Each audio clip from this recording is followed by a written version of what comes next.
as we talk about our own experiences, there are things that happen with Black women that when they do step up and say, "This is the thing that happened to me," Mhm. it's not always well received Mm. by society. Our abuse is dismissed, our pain is, discarded. Really, it's this false perception, as it is in the medical industry, in the mental health industry. Like, you strong, you could take it. And so I want to talk about some specific things that happened in a segment that we like to do on this show, The Streets Are Talking. So, what are the streets saying about our pain? And I'll start with Cassie and Diddy. I heard a lot of people immediately start to say, oh, was that a cash grab? Mm. We skipped right past all the accusations of abuse. We skipped right past Mm. all of her accusations about physical abuse, emotional abuse. We skipped Horrible. right past that she was 19 trying to make it in an industry where this man was a mogul and significantly her senior. Your take on that? Why do we do that? Mm. It's this phenomenon where it just feels like people want to discredit Black women when we say that things have happened to us. I mean, I think another example would be like with Meg the Stallion and Mm. that whole situation. People were constantly looking for reasons to discredit her from what she had to say about the shooting incident. And I don't understand it. It's really disheartening. And I think it's also disheartening when we see these women who do have a level of privilege and power and access be so quickly dismissed, or people try so hard to discredit them. For the everyday person who experiences abuse and experiences these things, probably feel discouraged and like, okay, well, if this woman who has this fame or these resources isn't believed, why would I be believed? Mm. I have to say I didn't really follow the Tiana Taylor Mm-hmm. divorce situation as Mm-hmm. closely.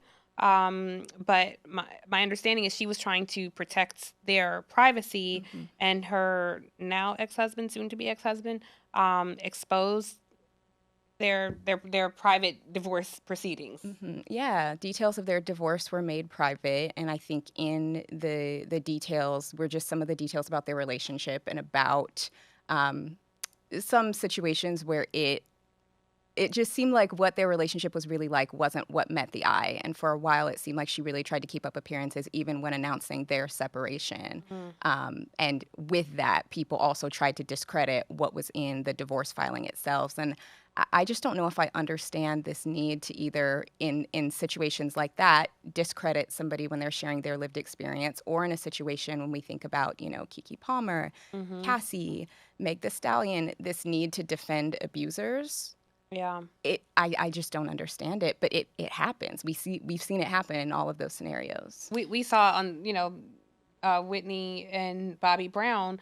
We treated two people who were clearly battling addiction. We treated it like entertainment. Mm-hmm. Mm-hmm. So I mean, we go from to it's entertainment. We will tap dance on your misery because it makes us laugh, or gives us fodder to talk about at brunch on Sunday. To, well, Cassie was out here trying to get her paper. She's on a paper chase. I wonder, Tasha, if some of that is because we have been so abused in society. We asked young Black girls, maybe not now, but there was a time period where we asked young Black girls to hold pain they didn't understand to hold.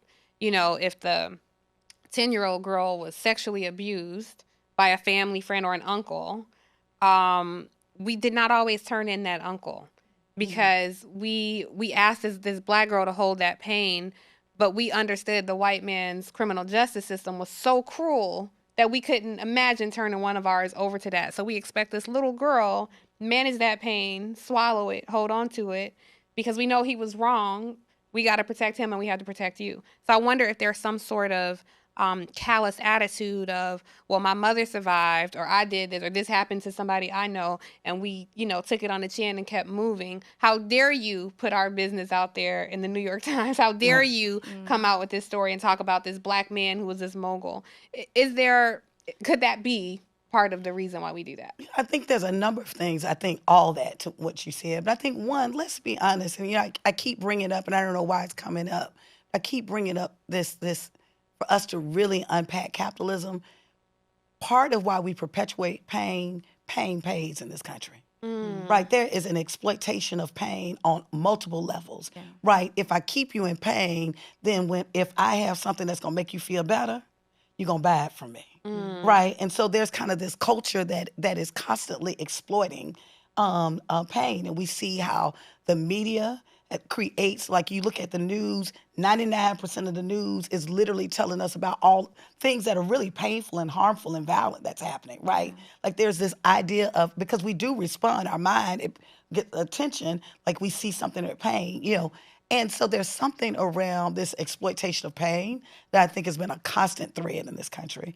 I think it's been a constant thread that Black pain doesn't matter that's been in this country. And I certainly believe that there has been a larger context that has been because of sexism, I believe, and patriarchy around women's pain is expected. Right. But I think part of why we're seeing this shift now is because I think there's a power differential.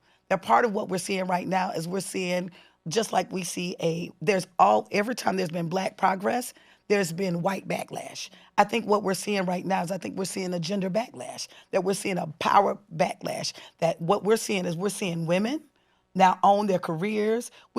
Here it is, that regardless of what you believe about Megan and what she says, at the end of the day, she's saying what only men could have said like 20 years ago. And she has the audacity to say it. I think that it's created, beyond the critique, it's created this notion that I think shakes the very foundation, I think, of patriarchy, like controlling this narrative around who controls the bedroom, or who controls the body, right?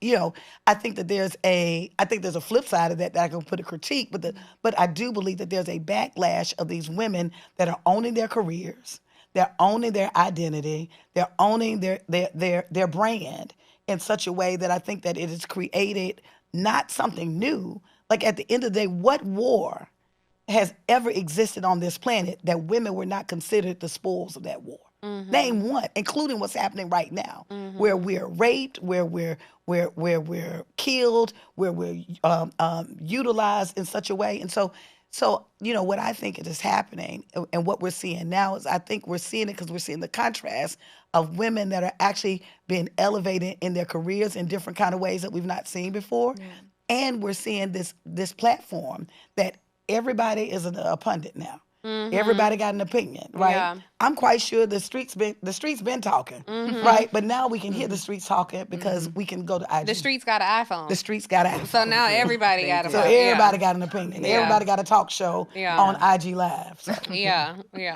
It's not like across generations, though. No. It's much better.